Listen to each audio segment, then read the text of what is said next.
নমস্কাৰ, মই বিতুপন। আজি আমি আহিছোঁ কাঠল খাবা।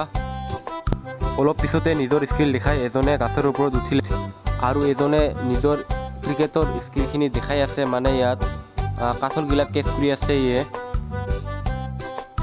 তো অলপ পিছতে আমাৰ কাঠল কৰা হৈ গ'ল। আপোনালোক যদি ভিডিঅ' ভাল লাগে তো লাইক কৰিব। তো গাইছ, আপোনালোকক আজি মই এটা অদ্ভুত চাইকেল দেখাম, যিটো হ'ল ৰিমিক্স চাইকেল বুলি কয়। এয়া চাওক, আগৰখিনি লগাইছে হিৰ' চাইকেলৰ আৰু পিছৰ টায়াৰখিনি লগাইছে সৰু চাইকেলৰ, আৰু চেইনখিনি চাওক আপোনালোকে বাইকৰ চেইন লগাই লৈছে। এতিয়া আমাৰ ৰমাদাই কাঠলখিনি কাটি আছে, তো এতিয়া মই খাম, আপোনালোকে চাওক। কাঠলখিনি গাইছ বহুত বেছি টেষ্টি লাগিছে খাই। আপোনালোক যদি ভিডিঅ' ভাল লাগে তো লাইক কৰিব। এতিয়া মানে আমাৰ কাঠলখিনি খাৱা হৈ গ'ল।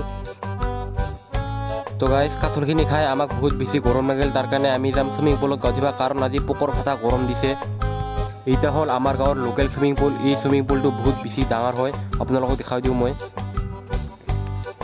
তো 2 ঘণ্টামান পিছত আমাৰ গা ধোৱা হৈ গ'ল। তো এতিয়া যাম আমি ঘৰত। ভিডিঅ'খিনি ভাল লাগিলে তো লাইক কৰিব।